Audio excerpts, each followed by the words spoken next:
오늘은 이제 이스라엘 절기 중에서요, 이제 부림절, 그러니까 히브리어는 이제 푸림이라고 하는데, 이 부림절, 이걸 좀 보도록 하겠습니다. 자, 부림절은 이제 에스더서 직접적으로 연결되어 있죠. 자, 에스더 9장 20절부터 28절 같이 읽겠습니다. 모르드게가 이 일을 기록하고 아하스웨로 왕의 각 지방에 있는 모든 유다인에게 원근을 막론하고 그를 보내어 이르기를 한 규례를 세워 해마다 아달을 14일과 이달 나라의 유다인들이 대적에게서 벗어나서 평안함을 얻어 슬픔이 변하여 기쁨이 되고 애통이 변하여 일한 날이 되었으니 이 두 날을 지켜 잔치를 베풀고 즐기며 서로 예물을 주며 가난한 자를 구제하라 하니 유대인이 자기들이 이미 시작한 대로 돌아온 집을 보내기를 계속하여 행하였으니 곧 아각 사람 함무다다의 아들 모든 유다인의 대적 하만이 유다인을 진멸하기로 꾀하고 부르고 제비를 뽑아 그들을 죽이고 머레라 했으나 에스더가 왕 앞에 나아감을 말미암아 왕이 조서를 내려 하만이 유대인을 헤아르던 악한 꾀를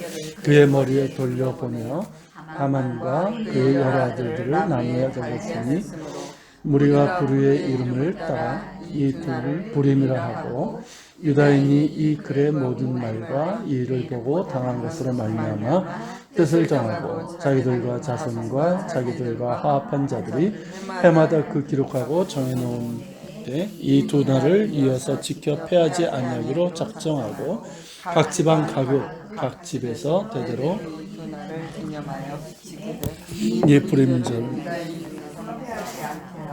그들의 후손들이 기억하여 기념하여 예. 자, 부림절의 기원은 이제 에스더서에서 볼 수 있죠.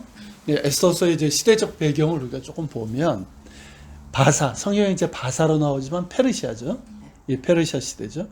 그러니까 바벨론에 의해서 고대 근동의 패권을 장악한 이 페르시아 왕국에 아하수에로 왕이 이제 통치하던 시대인데 아하수에로는 일반 역사서를 검색하면 안 나와요.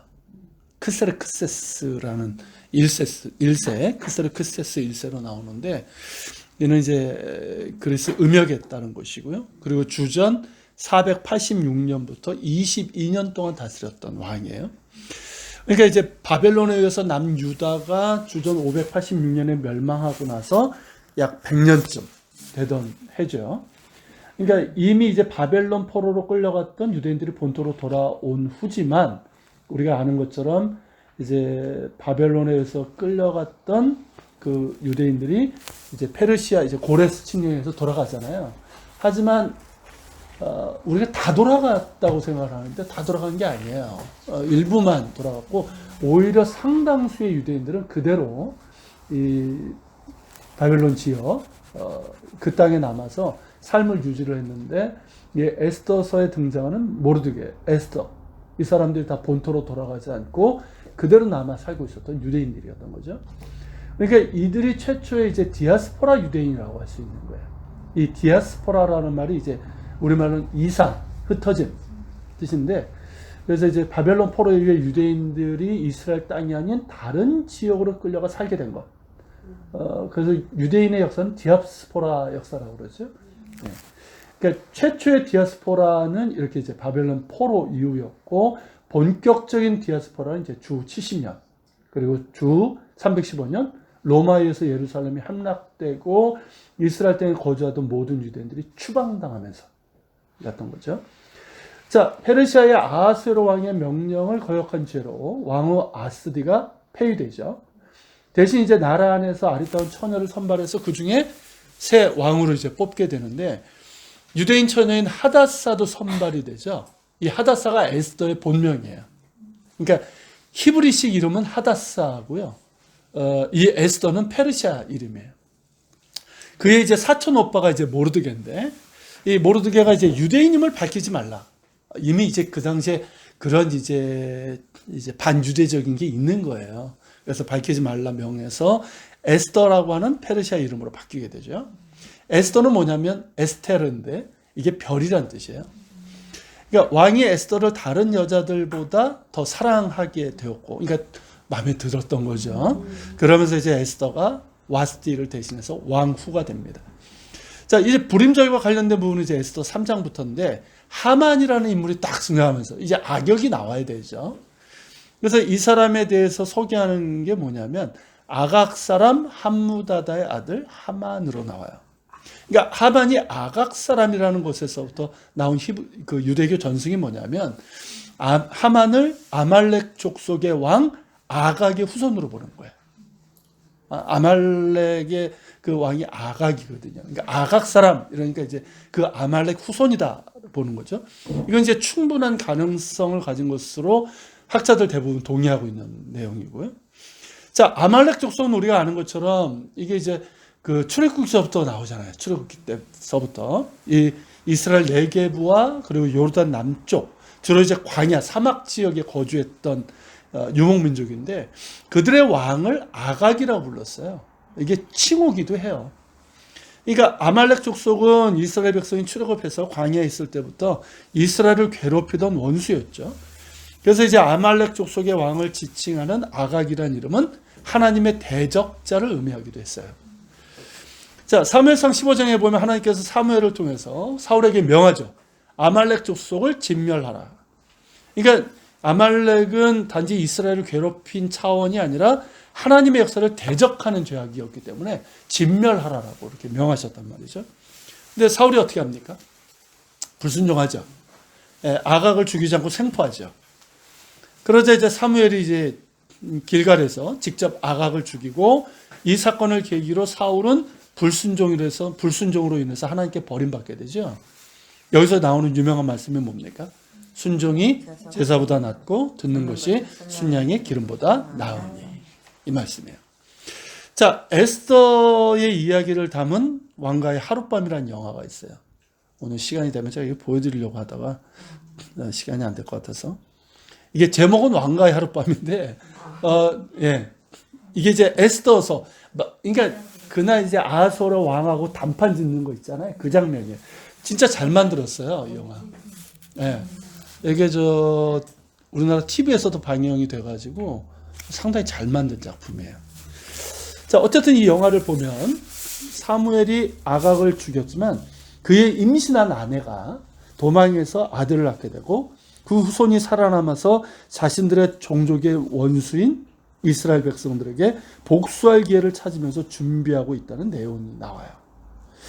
그러니까 이는 이제 유대교 전승에 따른 것이고 충분한 가능성이 있는 설명이죠. 자, 아하수에로 왕이 이제 하만을 총리로 삼게 되는데 총리는 어떤 자리입니까? 1인지야 만인지상의 자리잖아요. 그러니까 하만에게 모든 사람이 꿇어 절을 했어요. 우리나라도 그랬잖아요. 예전에 뭐 정승 판서만 가도 다 엎드렸잖아요. 근데 한 사람만 절을 하지 않는 거야. 뭐 총리 하만이 납신다. 그러면 이제 다 엎드리는데 한 사람만. 누구죠? 그 사람이 모르드게. 정확한 이름이죠. 모르드카인데. 이 모르드게 역시 아하수의 신하였는데 하만이 이제 자신에게 절하지 않는 이유를 묻자 모르드게는 나는 유대인이고 하나님 외에는 꿇어 절하지 않기 때문이다라고 말하게 되죠. 자, 이에 하만이 이제 분노해서 모르드게뿐만 아니라 모든 유대인들을 다 죽이겠다라고 이제 작정을 하게 됩니다. 그래서 이제 유대인들을 몰살시킬 날을 정하기 위해서 제비를 뽑는데 여기서 나온 말이 불임절이에요. 그러니까 이 제비 뽑기라는 말로 번역된 단어가 푸르거든요. 우리 성경엔 부르. 이게 제비 뽑다라는 뜻인데 이거는 이제 그러니까 우리가 생각하는 제비 뽑는 게 아니고 일종의 주사위 같은 거예요. 주사위 같은 걸 이렇게 던져서 날짜를 잡는 뭐 길이를 잡는 거 있잖아요. 그런 이제 미신적인 행위예요. 길이를 정하는 방식. 그러니까 제비를 뽑는다는 풀에서 나온 말이 프림이에요. 프림. 그러니까 우리 성경엔 불임으로 되어 있고 통상 이제 불임절이라고 부르는 거죠. 그러니까 이 불임절은 누구 때문에 붙여진 이름이에요? 하만 때문에 붙여진 이름이에요. 자, 하만이 일종의 이제 주사위를 던졌는데 12와 13이 나왔어요. 그러니까 12는 이게 종교력으로 보면 유대력 있잖아요. 유대 달력. 종교력으로 보면 12번째 달이에요. 그러니까 마지막 달이죠. 첫 번째 달이 봄, 아비벌이잖아요. 6월절이 있는. 그러니까 이게 마지막 달이에요. 그러니까 아달월인데 양력으로 치면 2월에서 3월에 걸쳐 있고 그리고 이제 13이 나왔는데 13은 뭐겠어요? 아달월 13일이 되는 거예요. 그래서 이제 태양력으로 계산하면 2월 말이나 3월 초에 해당하는 그때 6월 유대인들을 멸절하기로 한 거예요. 자, 하만이 그렇게 이제 유대인들을 그날에 이제 멸할 것을 청하고 왕의 허락을 받아냅니다. 모함을 했겠죠. 그래서 각 지방마다 아달월 13일에 모든 유대인들을 모두 죽이고 재산을 탈취하라는 조서를 보내게 됩니다. 이게 이제 최초의 홀로코스트라고 할 수 있는 사건이에요. 이 홀로코스트라는 말이 대학살이라는 뜻이거든요. 그러니까 우리가 아는 것처럼 2차 세계대전 때 히틀러의 나치에 의해서 유대인 대학살이 있었죠. 이 최초의 홀로코스트의 위기가 이때 일어났던 거예요. 자, 이 사실을 이제 모르드게가 알고 에스더에게 알리게 되죠. 왕에게 나아가서 이 사실을 고하고 우리 민족을 구하라는 거예요. 네가 왕후가 된 것이 이때를 위함이 아니냐, 유명한 말을 하죠. 그러나 에스더는 자신이 왕후지만 왕의 명령 없이는 왕 앞에 나갈 수 없어. 이게 틀린 거예요. 침실에서는 부부지만 나머지 생활은 어떻습니까? 철저하게 왕이에요. 그러니까 왕이 부르지 않았는데 왕 앞에 가게 되면 왕후라 하여도 벌을 받거나 심지어 죽을 수도 있어요. 그러니까 이제 이 얘기를 하고, 그리고 이제 모르드게와 이제 수산성에 있는 모든 유대인들이 나를 위해서, 에스더 자신을 위해서 3일 동안 금식할 것을 요청을 합니다. 자신도 그렇게 금식한 후에 규례를 어기고 왕에게 나아갈 것이고, 그때 유명한 말을 하죠. 죽으면 죽으리라. 이게 우리나라 일제 때 안희숙 여사의 죽으면 죽으리로다. 그 책으로도 나왔죠. 그러니까 죽음을 각오하고 그리 하겠다는 거죠. 자, 3일 금식을 하고 왕에게 나아간 에스더는 왕의 은총을 입죠. 죽을 뻔했어요, 사실은. 근데 이제 왕의 은총을 입어 죽임을 이제 면하게 되고, 왕은 에스더에게 묻죠. 이렇게 자신에게 와서 청하려는 것이 무엇인지를 묻습니다. 그러자 이제 에스더는 바로 얘기를 하지 않고 왕을 위하여 잔치를 베풀 테니 왕과 하만만 오라고 청해요. 자, 잔치에 참석한 왕은 일단 최선을 다했으니 기분이 좋죠. 그러니까 에스더의 청이면 뭐든지 들어주겠다 하니까 에스더가 또 뭐라고 그러냐면 내일 또 잔치를 베풀 테니까 역시 왕과 하만만 오라고 청합니다. 하만은 이제 자기를 부르니까 그냥 좋아하는 거죠. 단순해요, 이 친구가. 자, 둘째 날 이제 잔치에서 에스더의 이제 목숨을 건 용기와 지혜로 유대인들을 멸절하는 하만의 음모가 밝혀지게 되죠. 그러면서 이제 하만은 왕의 노여움을 사서 모르드게를 매달고자 준비했던 나무에 달려서 죽임을 당하게 됩니다.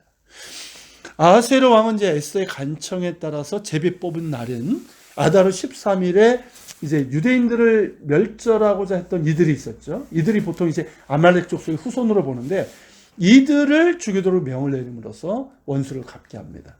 그렇게 해서 이제 최초의 홀로코스트의 음모는 무산이 되고 유대인들은 이제 생명을 보존하게 되는 거죠. 그리고 나서 이제 그 다음 날인 아달월 14일에 유대인들이 이제 큰 잔치를 벌였는데 이 날이 바로 이제 불임절이 된 거예요. 이제 모르드게가 이걸 명하죠, 지키라고. 그리고 이제 하스모니안 왕조 때는 이 날을 모르드카이의 날, 그러니까 모르드게의 날이라고 불렀어요. 모르드게가 정했기 때문에. 자, 지금은 이제 불임절이라고 부르지만. 자, 아달월 14일이 이제 불임절 잔치잖아요. 그런데 수산성에 있는 유대인들은 아말렉 족속의 후손들이 많았는지 아니면 성이 커서 진짜 큰 성이었거든요. 그래서 이틀 동안 이들을 제거하고 하루 늦은 15일에 이제 잔치를 벌여요. 이거를 이제 슈샨 프림, 우리말로 하면 이제 수산 불임인데 이렇게 불러요. 그래서 오늘날까지 불임절은 이틀을 지키는 거예요. 그러니까 14일, 그리고 이제 수산은 다음날 지켰기 때문에 14일, 15일 이렇게 해서 이틀을 지키게 된 거예요. 그리고 이제 미시나 등의 규정을 보면 수산은 이제 성이잖아요, 성. 그러니까 성으로 둘러싸인 곳은 아달월 15일에 지키고 그렇지 않은 곳, 평지는 14일에 지키도록 되어 있어요. 이런 전통에 따라서 예루살렘 성이 있잖아요.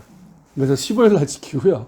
텔아비브 같이 이제 성으로 둘러싸지 않는 14일을 지키는데 요즘은 그냥 14일, 15일 다 해요. 자, 그리고 이제 아달월은 윤달이 들어있는 해가 있어요. 이게 마지막 달 2월이잖아요. 우리도 똑같이 윤달이 있잖아요. 그래서 윤달이 껴 있는데 윤달이 껴 있을 때는 이제 두 번째 아달월, 그러니까 윤달이죠. 그날 그때 불임절을 지켜요. 실제로 첫 번째 불임절이 윤달이 있는 아달월이었다고 그래요. 실제로. 자, 윤달이 겹친 그럼 이제 첫 번째 아달월이 있는 거잖아요. 무슨 얘기인지 아시죠? 그때 이제 14일, 15일은 뭐라 하면 푸림 카탄. 우리말로 하면 이제 작은 불임절이라고 부르는데 작은 불임절에는 불임절 축제를 금합니다. 회당에서 에스더서를 읽지도 않고 가난한 사람을 돕는 불임절 행사도 행하지 않아요. 근데 이날에 금식하는 일, 장례 행사도 금해요. 왜냐하면 어쨌든 기쁜 일이니까. 그리고 이제 다른 의미의 작은 불임절도 있는데 유대인들은 이제 소수민족으로서 전 세계 곳에서 핍박을 받았죠. 지금까지 유대인들이 그 학살받은 핍박받고 죽은 인원을 보면 어마어마해요, 진짜. 근데 이제 수많은 하만들이 있었던 거예요. 그래서 고통을 받았고, 그렇지만 역사를 통해서 모르드게와 같은 인물도 있었던 거죠. 에스더 같은 인물도 있었고, 그래서 유대인들은 지역에 따라서 그들이 경험한 구원의 역사를 작은 불임절로 지키기도 해요. 자, 이런 유래로 생긴 절기가 이제 불임절인데, 그러다 보니까 다른 절기와는 다른 성격을 가져요. 그러니까 홀로코스트의 대학살의 음모에서 구원받은 날이기 때문에 어떻습니까? 초상집이 될 뻔했는데 어떻게 됐어요? 매우 즐겁고 활기찬 축제 분위기가 된 거죠. 특히 이제 초등학교에서는 저희 애들을 이스라엘에서 학교를 보냈으니까 안 건데, 초등학교에서는 불임절을 앞두고 일주일 동안 행사를 해요. 그래서 요마 코바라고 그래가지고, 요은 날이고요, 코바가 모자예요. 그래서 요마 코바 그러면 모자 쓰고 학교 가는 날이에요. 모자도 그냥 모자가 아니고 이렇게 좀 이렇게 장식한 거 있잖아요. 특이한 거, 막 이런 거, 파티 때 쓰는 그런 모자를 쓰고 가는 날. 그리고 요마 쯔바임이라고 해서, 쯔바임은 색깔이라는데, 그러니까 학년별로 다른 색깔의 옷을 입고 가는 거예요. 그날은 정해져요. 그리고 요마 파자마라는 날이 있어요. 이거는 뭐냐면 잠옷 입고 학교 가는 날이에요. 그래서 아침에 그냥 잠옷 입고 학교 가. 그리고 마지막 날 축제가 이게 하이라이트예요. 이날 이제 두 가지를 준비해서 가야 되는데, 하나는 완전 분장, 그냥 신데렐라가 되든 슈퍼맨이든 아주 분장을 하는 것이고요. 둘째는 이제 미슐로악 마노시라고 해서 먹을 것을 담은 선물 바구니. 이 두 가지를 가지고 가야 돼요. 마지막 날. 이게 이제 마지막 파티예요. 이 둘은 유래가 있어요. 에스더서 이제 9장 22절에 보면 아달월 14일과 15일 이틀 동안 불임절 축제를 이제 즐겁게 지키고 서로 예물을 주고 가난한 자를 구제하라는 명령이 나와요. 이거에 의한 거예요. 그래서 이제 선물을 주면서 가난한 자를 구제하라는 명령에 따른 전통이 뭐냐면 미슐로악 마논. 이게 무슨 뜻이냐면 먹을 것을 보낸다는 뜻이에요. 그러니까 이 불임절에 먹을 것을 담은 선물 바구니를 이웃, 친구들, 특별히 가난한 자들에게 나눠주는 거예요. 그리고 이제 구제와 관련해서 좀 더 보면요.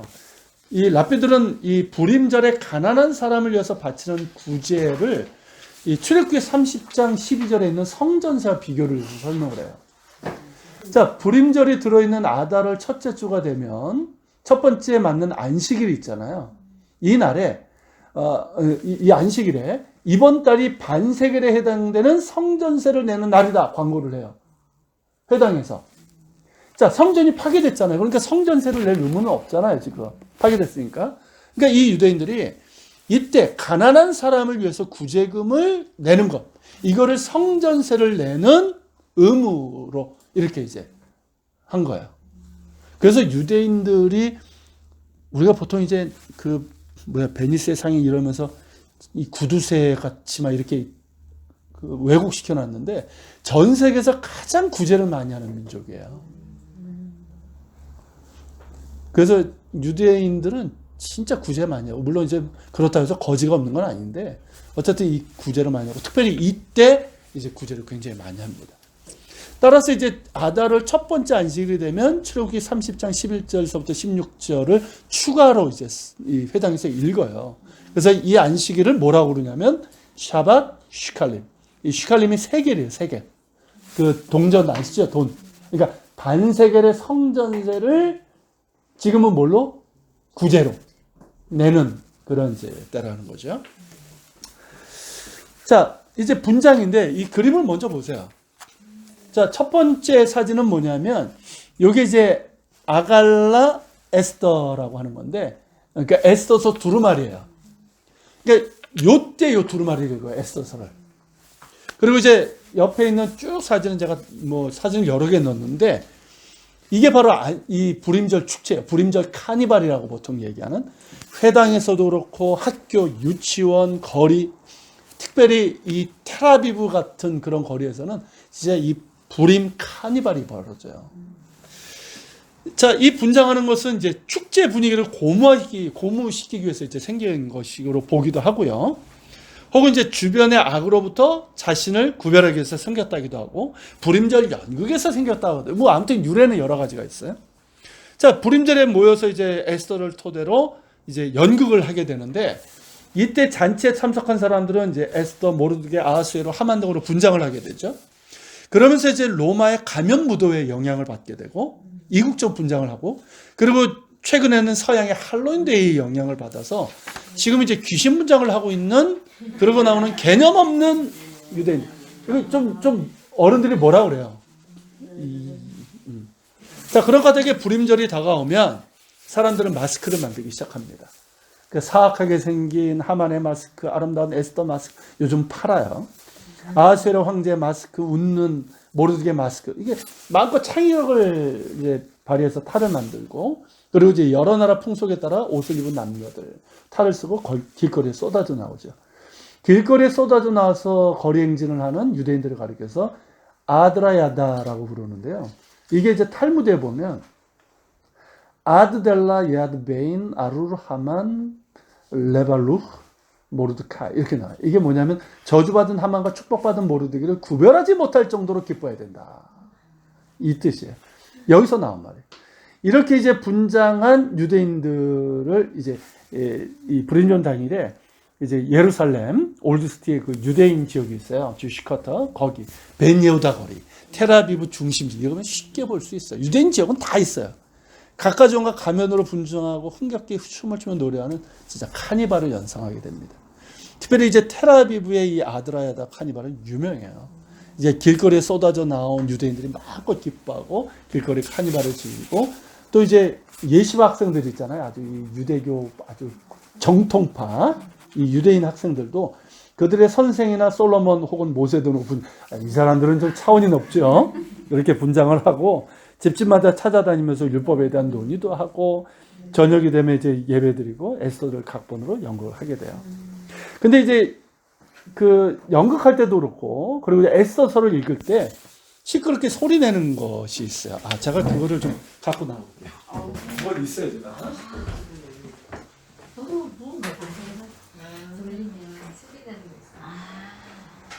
이렇게 분리해. 자, 요건데요. 요거예요. 요건 좀 뭐 이제 이 애들이 파는 이게 문방구에서 파는 건데, 요게 이제 라샤님인데 이렇게 돌리면 이런 소리가 나요. 이런 소리가. 그러니까 원래 이제 나무로 만든 지금 이제 플라스틱 제품이 많고요. 이게 이제 왜 만들어진 거냐면 신명기 25장 19절 말씀에 따른 거예요. 거기 보면 이제 너는 아말렉의 이름을 천하에서 도말할지니라. 너는 잊지 말지니라. 이 말씀이 나오죠. 그러니까 하만이 이제 아말렉 족속의 후손이니까 이 불임절 때 에스더를 읽는 도중에 하만의 이름이 나오면 어때요? 그 이름을 천하에서 도말하라. 들리지 않게 하라.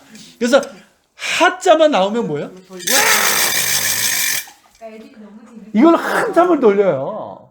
몇 분 돌려요. 네. 네, 이렇게 재밌죠. 애들이 재밌죠. 그러고 나서 이제 계속 읽는 거예요. 그러니까 하만이 여러 번 나오죠. 더불어서 이제 하만의 열 아들의 이름이 나오는 에스더 9장 7절부터 10절은 빨리 읽어야 돼. 빨리. 천천히 읽으면 안 돼. 그러니까 한꺼번에 채용됐다는 그 사실을 기억하기 위해서예요. 특별히 이제 불임절 직전의 안식일에는 신명기 25장 19절 읽게 되어 있는데, 이 구절은 히브리어로 자코르 엣 아쉐르 아사 레카 아말렉. 직역하면 아말렉이 내게 행한 일을 기억하라 라는 말이에요. 그러니까 이 첫 단어를 따서 이 날을 샤밧 자코르, 그러니까 기억의 안식일. 그러니까 과거의 역사를 잊지 말자. 이게 있어요.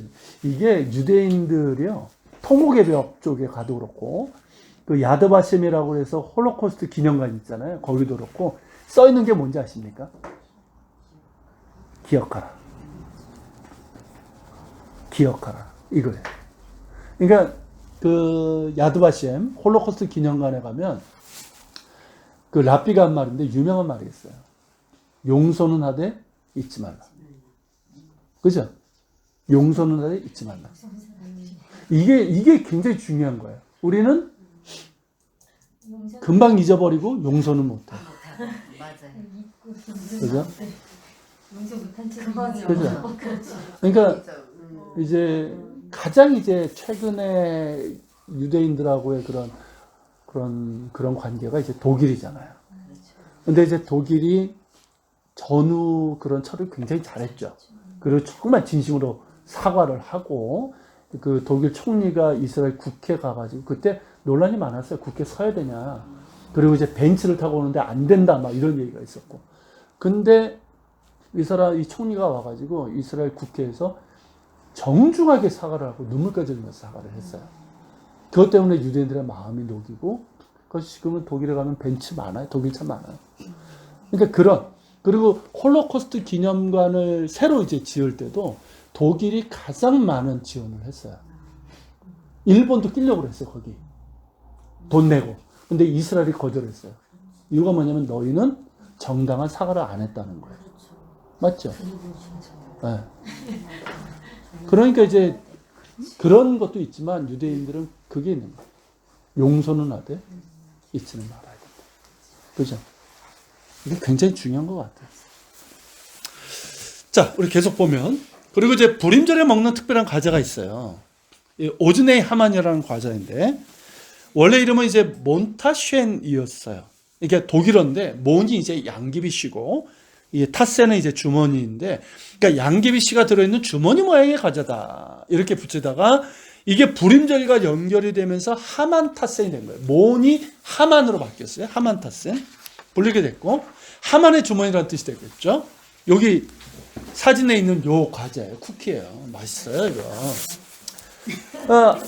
그러니까 이게 의미가 뭐냐면 하만이 유대인들을 다 죽인 다음에 재산을 빼앗아서 자기의 주머니를 채우고자 했던 탐욕을 뜻한다. 그런 이제 하만과 그의 사악한 탐욕을 깨뜨려 버렸다는 뜻으로 하만의 주머니 모양의 과자를 먹습니다. 근데 이것을 요즘은 뭐라고 부르냐면 하만 타센이 아니라 오즈네이 하만이라고 불러요. 이 오즈네이 하만이 뭐냐면 하만의 귀라는 뜻이에요. 그러니까 모양이 이제 귀처럼 생겼기 때문인데 하만이 정말 이렇게 뾰족하게 생겼는지 귀가 모르겠지만 어쨌든 이 과자를 먹으면서 하만을 씹고 있는 거죠. 네.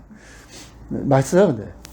자, 어떤 전승에는 이제 삼각형 모양이 유대인들의 운명을 결정한 위기의 만찬에 참여했던 세 사람, 에스더, 아하수에로, 하만을 가리키고 그것을 기억하기 위해서 먹는다고도 한다.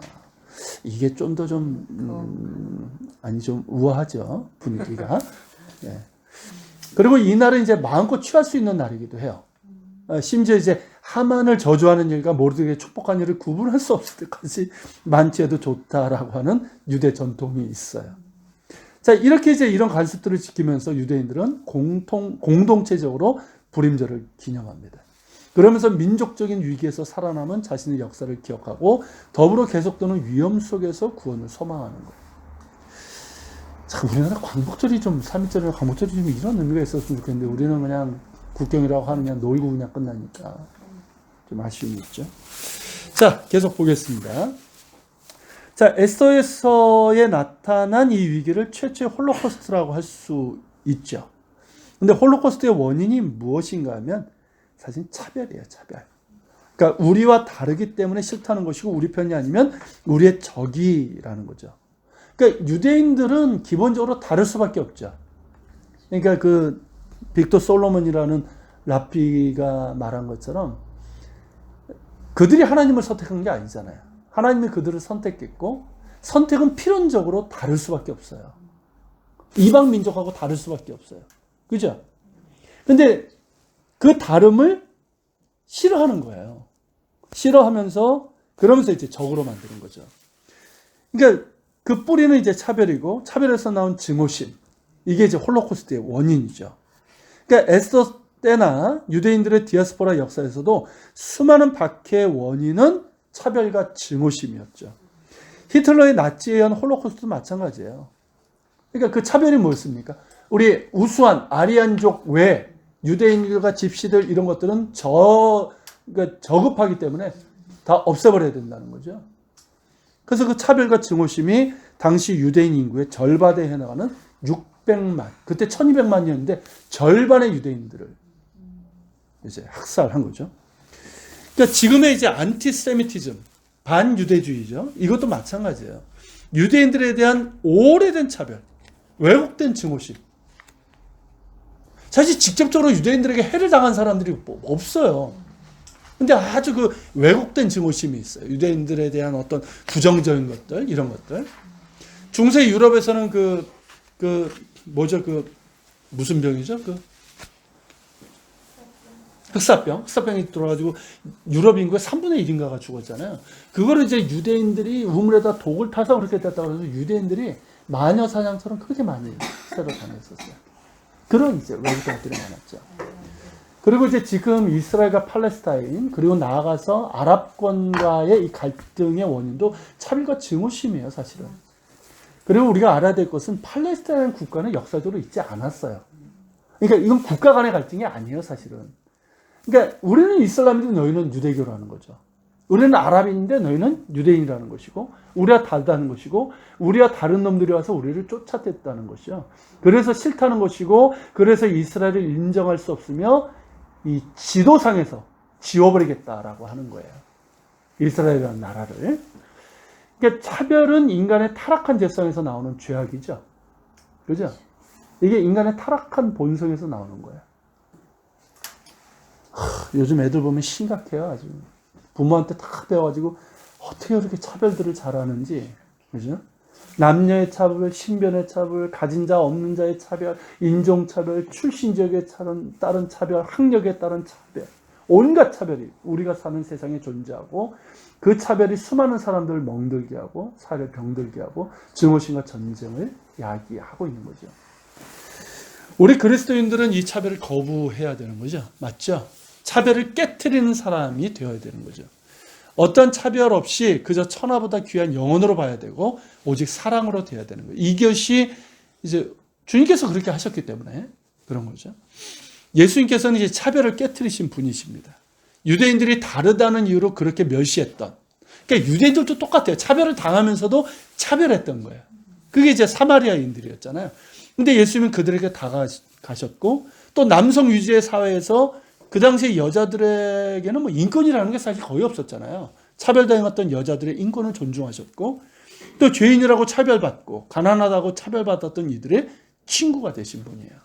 그러니까 다르다는 이유로 서로를 차별하던 유대인들과 이방인들을 차별 없이 사랑하셨죠. 병든 자, 심지어 천형이라고 벌레 취급받았던 나병 환자들에게도 동일한 사랑으로 대하셨죠. 한 영혼이 천하보다 귀하다고 하시면서 그것이 하나님의 눈높이라고 하시면서 실제로 그렇게 사랑하셨죠. 예수님께서 깨뜨리신 차별이 후에 인류 역사에서 천부 인권 사상에도 노예 해방이 되고 남녀 평등이 된 거예요. 타락한 죄성을 가진 인간의 역사는 끊임없이 차별하고 차별로 인해서 증오합니다. 그런데 하나님의 역사는 뭘까요? 그 차별을 깨뜨리시는 거예요.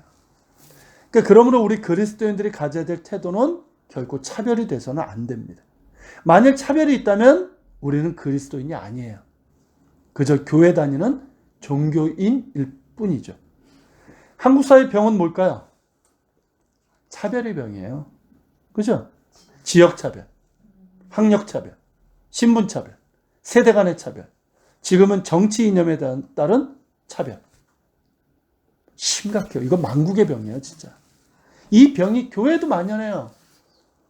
요즘은 교회에서도 막 그렇고요. 제가 그 얘기 들었어요. 뭐 정치적인 그런 막 그 차별적인 이야기를 강단에서 목사님이 해서 떠난 사람이 있는데 그런 얘기를 안 했다고 또 떠난 사람도 있다고 그래요. 제가 그 얘기 듣고 아이고야 이거 자, 아무튼 이게 지금 심각합니다. 이 병. 그러니까 교회가 얼마나 지금 병들어가고 있는지를 보여주는 거예요. 그러니까 세상이 그렇다고 해도 교회는 그 차별을 거부해야 되는데 따라가고 있는 거예요. 우리 그리스도인들이 해야 될 일은 차별을 거부하는 일입니다. 차별을 깨트리는 일이에요. 우리 스스로 차별하는 자가 되어서는 안 됩니다. 주님께서 깨트리신 차별을 주님을 믿는다고 하는 우리가 다시 만들어서는 안 되는 거죠. 우리의 눈높이는 언제나 주님의 눈높이가 되어야 됩니다. 그 사람의 사회적인 지위, 재력, 학력, 출신 지역에 따라 달라지는 것이 아니라 그 자체로, 그 사람 자체로 천하보다 귀한 영혼으로 봐야 돼요. 이게 쉽지는 않아요. 우리의 그 선입견, 우리의 아주 몸에 밴 판단, 그죠? 그 얘기 얼마나 합니까? 척 보면 알아. 그죠? 얼마나 이만이에요. 뭘 알아, 자기가. 근데 우리 너무 익숙하게 얘기하죠. 이게 쉽지는 않지만 우리가 끝없이 거부해야 돼요. 그죠? 오히려 사회적 차별이 대상이 있는 사람들, 그 사람들을 예수님처럼 친구로 대해야 되는 거죠. 사랑으로 섬겨야 되고 우리가 해야 될 일은 차별을 깨트리는 것이 되어야 한다는 거죠. 그게 화평케 하는 자잖아요. 그게 딴 거 아니에요. 유대인들은 다른 민족과 여러 면에서 다르고 그들의 민족적 태생과 역사를 보면 이스라엘 민족은 어떻습니까? 뭐 다 신화를 갖고 있잖아요. 뭐 우리도 뭐 단군 신화. 근데 이들은 뭐예요? 애굽의 노예였어요, 그냥. 노예였던 그들을 하나님께서 택하신 거예요. 이런 민족적 태생을 갖고 있는 민족이 있습니까? 이런 없잖아요. 그들의 역사를 보면 뭐예요? 하나님 빼놓고 뭐 얘기할 수 있는 게 뭐가 있어요, 그들이. 그죠? 고난의 역사잖아요. 그러니까 다를 수밖에 없어요. 다르다는 이유 때문에 참 많은 차별을 당해왔고 증오심으로 인해서 많은 박해를 받아왔습니다. 제가 앞서 말했던 이제 빅터 솔로몬이라는 이 유대교 랍비가 있는데 이 사람이 한 말이에요. 우리 민족은 하나님께서 선택하신 선민이다. 우리 스스로 선택한 것이 아니다. 선민은 그 자체로 다를 수밖에 없다. 하나님께 택함을 받았다는 것 자체가 다를 수밖에 없는 이유가 된다. 다르다는 이유로 수많은 고난을 당해왔다. 그러기에 선민은 축복이면서 동시에 고난이다. 맞죠? 그러니까 우리 그리스도인들 역시 택함받은 사람들이에요. 택함받았다는 것 자체가 다르게 하는 거죠. 그래서 믿지 않는 사람들에게서 차별과 증오의 대상이 되는 거예요. 그러니까 초대교회 때 그 역사 속에서 그 수많은 박해와 그런 차별을 당했던 이유가 다르기 때문에. 그죠? 그럼에도 우리는 제대로 된 다른 길을 가야 되는 거죠. 세상의 비난은 우리가 다르다는 것 때문만은 아니죠. 다르다고 하면서 지금은 어떻습니까? 예전에 진짜 달라서 비난을 했는데 지금은 어떻습니까? 다르다고 하면서 세상과 똑같아서 비난을 당하고 있는 거죠. 그리스도인들이 세상 사람들과 똑같이 살면 비난의 대상이 됩니다. 다르게 살아야 하는데 말만 다르고 사는 것은 똑같으니까 비난당하는 거예요. 그렇지 않습니까? 지금 보세요. 왜 그런 거 보세요? 그러니까 교회와 세상, 그러니까 말만 잘해. 그러니까 교회와 세상이 달라야 되는데 똑같으니까 비난을 당하고 있는 거예요. 또한 다른 것이 이기적인 모습으로 그리고 배타적인 모습으로 독선적인 모습으로 보이기 때문에 비난하는 거예요. 지금 한국교회가 이런 모습이 너무 많아요. 그러니까 혐오로 가득한 배타적이고 독선적인 모습. 다름은 어느 정도 독선적일 수밖에 없지만 우리의 다름은 이기적인 다름, 배타적인 다름이 아니죠. 예수 그리스도의 제자로서 살아가고자 하는 다름이고 예수 그리스도의 사랑으로 섬기며 살고자 하는 다름이고 예수 그리스도의 나라를 하나님 나라를 이루고자 하는 다름이어야 하는 거죠. 그래서 받는 차별이라면 감사한 거예요. 그게 고난이에요. 내가 잘못해서 받는 게 아니라. 그죠? 산상수훈의 말씀처럼 의를 위하여 고난을 당하는 자는 복이 있는 것이죠. 자, 이스라엘 민족이 생긴 이후로 변함없는 것이 바로 이 민족, 그러니까 이스라엘 민족을 없애려는 시도였어요. 뭐 에스더 이전에도 있었고요. 에스더서부터 이제 중세 유럽과 2차 세계대전의 홀로코스트를 거쳐서 지금까지 유대인들을 제거하려는 악한 의도는 계속되고 있습니다. 그러나 이 세상의 수많은 민족 가운데서 절대로 멸망시킬 수 없는 유일한 민족이 있다면 그건 한민족이 아니고요. 유대인이에요, 유대인. 왜일까요? 그들은 하나님께서 택하신 민족이기 때문이에요. 그들이 어떠하든, 그들이 뭐 우수해서가 아니에요. 물론 이제 우수하니까 뭐 노벨상도 받겠지만. 어쨌든 그들이 어떻든 그들은 하나님께서 택하신 민족이고 그러기에 결코 멸망할 수 없는 민족인 거죠. 근데 과거 교회는 어땠습니까? 하나님께서 이스라엘을 버렸다고 생각을 했어요. 그러니까 초대 교부들이 이게 진짜 잘못한 해석들이에요. 교회가 새로운 이스라엘을 대체했다고 생각을 했어요. 이게 바로 대체 신학이에요. 이 잘못된 신학으로 인해서 수많은 유대인들이 박해를 당하게 된 거죠. 하나님께서 이스라엘을 버릴 수 있다면 누구도 버릴 수 있다? 우리도 버릴 수 있다. 그런 하나님이십니까? 사도 바울이 그러죠. 그런 하나님이 아니라는 거예요. 절대 그럴 수 없다는 거예요. 하나님께서는 이스라엘이 예수를 통해서 온전히 회복될 그날까지 이스라엘을 버리지 않냐시고 마침내 구원의 뜻을 이루어 가실 것입니다. 그것을 보여주는 책이 바로 에스더서인 거예요. 그걸 보여주는 게. 마치 하나님이 자신을 버리신 것 같은 상황인 거잖아요. 지금이. 하나님이 함께 하시지 않는 것 같은 하나님의 부재 상황이거든요. 그 상황이 바로 에스더 때의 유대인들의 상황이었어요. 자, 이미 나라는 이방 민족에게 멸망당해서 포로로 끌려왔고 바벨론에서 멸망당했지만 여전히 나라가 없는 민족으로 살고 있잖아요. 그런 가운데 자신들을 영원히 없애버리려고 하는 악한 계획이 진행되고 있어요. 이럴 때 느끼는 것이 뭘까요? 하나님의 부재예요. 더욱이 에스더서에는 하나님의 이름이 한 번도 언급되지 않아요. 그러니까 여호와, 하나님 이런 말들이 없어요. 그러니까 성경의 다른 책들과는 다른 점이에요. 그러니까 에스더 때의 상황 자체도 하나님의 부재처럼 여겨지고 그리고 이제 에스더서에서도 하나님의 부재처럼 느껴지는 거예요. 그러나 우리는 물론 이제 신앙의 그런 그림자는 다 있죠. 그러나 우리는 에스더서를 읽어가면서 또 묵상하면서 하나님의 부재가 아닌 하나님의 임재를 보게 됩니다. 언뜻 보면 하나님의 부재같이 보이는 상황에서 우리는 하나님의 임재를 보게 되는 거죠. 유대교 랍비들은 이게 유대인들도 이거 가지고 굉장히 많은 묵상을 하고 논의를 했던 거예요. 유대교 랍비들은 에스더서에 대한 해석에서 이렇게 말해요. 에스더, 정확한 말은 이제 에스테르인데 그 이름이 페르시아 이름이지만 이 글자를 히브리어로 읽을 수 있다는 거예요.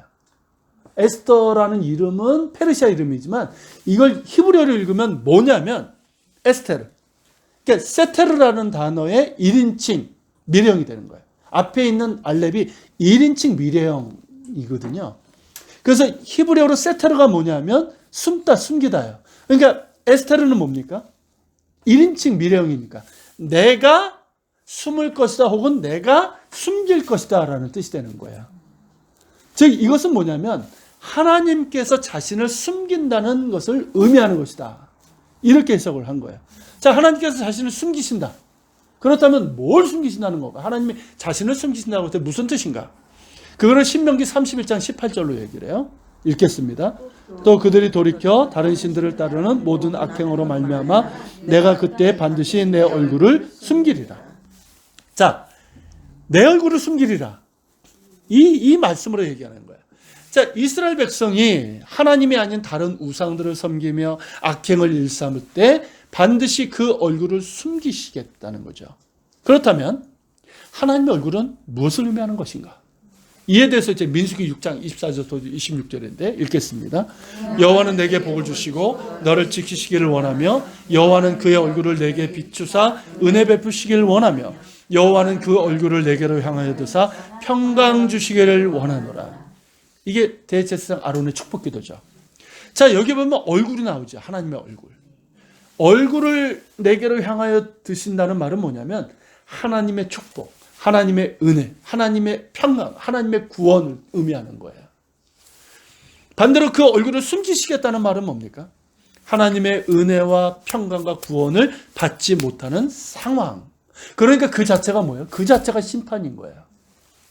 그리고 이 심판은 하나님의 부재로 느껴질 수밖에 없죠. 그렇죠? 그 얼굴을 숨기시니까 그 자체가 하나님의 부재라고 느껴지는 거예요. 자, 유대교 랍비들은 이스라엘 백성들이 나라가 망하고 포로 생활을 하고 나라 없는 민족으로 고통당하는 이유를 자신들의 죄악으로 인해서 하나님이 숨으신 까닭이다. 그죠? 그들이 죄악을 보면서 하나님이 그 얼굴을 숨기셨기 때문이라는 거죠. 하나님의 숨으심은 곧 뭡니까? 하나님의 심판인 거죠. 그렇지만 하나님의 숨으심은 뭐예요? 하나님의 부재라기보다는 뭐예요? 구원을 준비하신 하나님의 임재로 봐야 되는 거예요. 자, 우리의 불순종과 우상숭배 죄악으로 인해서 하나님께서 그 얼굴을 숨기시죠. 그 자체가 심판이에요. 하나님의 은총을 받지 못하고 하나님의 평강을 누리지 못하는 그 자체가 심판이죠. 자, 위기 상황에서 하나님의 구원이 없다면 그것은 심판이고 동시에 하나님의 부재로 느껴질 수밖에 없어요. 그런데 언제나 하나님은 임재하십니다. 그러니까 그 얼굴을 가리시고 숨기실 뿐이지 하나님은 언제 어디서나 임재하시는 거예요. 그러니까 우리가 느끼는 부재일 뿐인 거예요. 그 얼굴을 숨기시는 부재로 느껴지지만 하나님은 언제나 함께 하시면서 당신의 뜻을 이루어 가시는 거예요. 구원을 준비하시죠. 그것을 보여주는 게 바로 에스더서라는 거죠. 하나님이 그 얼굴을 숨기시는 것 같은 상황, 절체절명의 위기에서 하나님의 부재로 느껴지는 그런 상황. 그러나 그런 가운데서도 하나님은 함께 하셨고 그 결과가 뭡니까? 모르드게, 에스더. 이들을 준비하신 거잖아요. 에스더가 왕후가 된 게 모르드게 그러잖아. 이때를 위함이 아니냐. 이때를 위해서 왕후가 되게 하신 것이죠. 이런 준비를 하신 거죠. 그래서 이제 에스더서의 이야기 전체를 통해서 하나님은 그 행간에서 일하고 계셨던 거예요. 그래서 에스더서를 얘기할 때 저는 이제 그 얘기를 하는 거죠. 행간을 읽어라. 행간을 읽어라. 그죠? 자, 구약과 이스라엘의 모든 역사에서도 그러하셨죠. 하나님께서 그 얼굴을 숨기신 이유는 분명합니다. 뭘까요? 그들의 죄악 때문이에요. 불순종, 우상숭배 때문이에요. 하나님의 숨기심은 그 자체로 심판일 수밖에 없어요. 자, 이스라엘 이방 민족은 어떻게 됩니까? 하나님의 얼굴을 숨기시니까 하나님께서 이방 민족, 자, 그전에 어땠습니까? 사사시대만 해도 이방 민족이 들어왔지만 사사들을 통해서 다 물리쳤잖아요. 이스라엘이 절대적인 약세지만 하나님의 개입으로 물리쳤단 말이죠. 근데 이때는 어때? 하나님께서 숨기신 거예요. 아무런 행동을 하지 않으신 거예요. 그러니까 이방 민족에 의해서 나라가 망하고 포로로 끌려가고 나라 없는 민족으로 살게 되는 거죠. 이스라엘 민족은 그것을 하나님의 부재로 느꼈어요. 침묵하신 하나님, 외면하시는 하나님은 느꼈어요. 그런데 실제는 어떻습니까? 정말 하나님의 부재였습니까? 심판을 선포하시면서도 회복을 선포하셨던 그 말씀. 그죠? 하나님이 이 얘기를 하시잖아요. 심판을 선포하시는데 회복을 선포하셔요. 그리고 그 말씀 그대로 이루어지게 되죠. 우리가 이사야서, 예레미야를 읽어보고 그리고 에스라, 느헤미야를 읽어보면 그대로 이루어졌어요. 포로로 끌려갔지만 다시 돌아오게 하셨고 무너진 성전을 다시 세우게 하셨죠. 그리고 무엇보다 메시아이신 예수 그리스도를 이 땅에 보내심으로 만민을 구원하시고자 하신 그 뜻을 이루셨습니다. 홀로코스트를 하나님의 부재로 말하지만 그 사건 후에 이루어진 것이 바로 이스라엘 건국이었어요. 이게 참 놀라운 거예요. 그래서 그 나치의 그 수용소 있잖아요. 아우슈비츠 같은 수용소 거기 가면 그 벽에 그런 글자가 써 있었다고 그래요. 유대인이 쓴 건데. 하나님은 여기 계시지 않는다. 영어로 쓴 거예요. 근데 그거를 누군가 고쳤어요. 하나님은 여기에 계시다. 그러니까 그 차이예요. 그러니까 어떤 사람은 하나님이 유대인 600만이 죽을 동안 뭘 하고 계셨냐? 하나님의 부재. 그렇지만 그 결과로 주어진 게 뭐냐면 이스라엘의 건국이었다는 거죠. 그래서 유대인들이 보호받을 수 있는 그런 장치가 생긴 거예요. 그렇기 때문에 홀로코스트를 하나님의 뜻이라고 또 말할 수는 없는 거예요. 그것은 뭐냐면 하나님의 뜻은 뭡니까? 유대인들을 멸절하는 것이 아니기 때문에 그래요. 이는 하나님의 뜻을 대적하는 악한 자들이 행한 죄악이죠. 하만이죠. 하나님께서 그 얼굴을 숨기셨다고 할 수 있을지 모르지만 하나님의 부재는 아니었어요. 그 얼굴을 숨기신 하나님의 임재가 결국에는 아무도 생각하지 못한 2000년 만에 이스라엘이 다시 건국되는 놀라운 일을 이루신 것이죠. 자, 우리가 꼭 기억해야 될 것은 뭐냐면 하나님의 숨으심은 하나님의 부재가 아니라는 거예요. 우리가 느끼는 상황은 하나님의 부재일지 모르지만 그 상황에서도 하나님은 임재하십니다. 그 얼굴을 숨기시는 임재 가운데서도 하나님은 당신의 구원을, 당신의 뜻을 이루어 가시는 거예요. 우리 개인에게도 마찬가지잖아요. 하나님의 부재와 하나님의 임재 사이에서 그 행간을 보는 눈이 우리에게 있어야 되는 거예요. 하나님의 부재처럼 여겨지는 상황에서도 하나님의 임재를 볼 수 있는 눈이 우리에게 있어야 됩니다. 이게 믿음인 거예요. 그죠? 뭐 하나님께서 뭐 주시는 것 같고 막 그러면 그거 그런 하나님 믿는 건 어렵지 않잖아요. 그것조차도 뭐 아니라고 얘기하는 사람도 있으니까 그렇긴 한데. 근데 하나님의 부재라고 느껴지는 상황에서도 하나님의 임재와 하나님의 일하심을 볼 수 있는 눈, 이게 믿음인 거예요. 그죠? 보이지 않는 것들이 실제고 바라는 것이 실상이라고 그랬잖아요. 이 믿음이 우리에게 필요한 거예요. 이 믿음은 우리의 상황과 느낌과 판단과 생각을 뛰어넘습니다.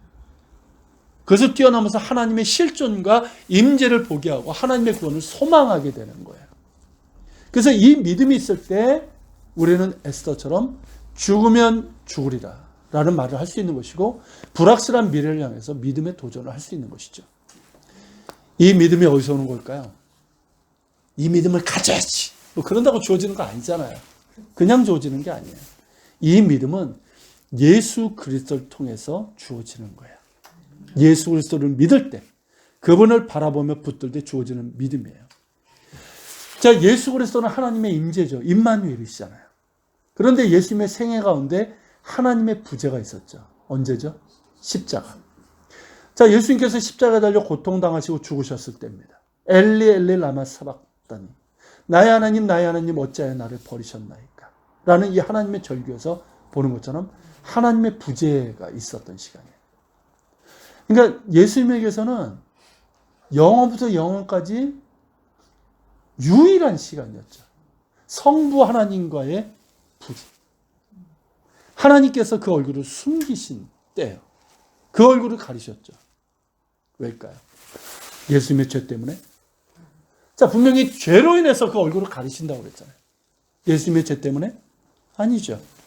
바로 나의 죄 때문에. 나의 죄를 지고 죽어가는 당신의 아들을 차마 볼 수 없어서 그 얼굴을 가리신 거죠.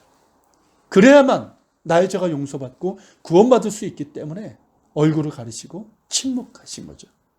그렇지만 그것은 결코 하나님의 부재가 아니었죠. 부재처럼 느껴지는 그 시간, 하나님께서 모든 인류를 구원하시고자 하는 길을 여신 겁니다. 십자가는 하나님의 부재가 아니라 하나님의 임재이고 하나님의 구원의 역사입니다. 이 십자가를 바라보고 붙드는 사람이 되십시오. 우리와 영원히 함께 하시겠다고 약속하신 임마누엘이신 예수 그리스도를 믿음으로 하나님의 임재 가운데 사는 사람이 되어야 됩니다. 더불어 하나님의 얼굴을 가리고 침묵하시고 부재하시는 것 같은 상황 가운데서도 예수 그리스도의 십자가를 바라보고 붙들고 하나님의 임재 가운데 사는 사람이 되십시오. 아무리 상황이 힘들고 하나님의 응답이 더딘 것 같고 침묵하시고 외면하신 것 같이 여겨지는 상황일지라도 십자가에서 나타난 하나님의 임재와 구원의 역사를 바라보고 붙드는 믿음을 가지고 나갈 때 그 막다른 길에서 기가 막힌 길이 열릴 거예요. 하나님의 구원의 역사를 보게 될 것입니다. 이처럼 예수 그리스도와 그분의 십자가를 통해서 하나님의 부재와 임재 행간을 볼 줄 아는 사람이 바로 믿음의 사람인 겁니다.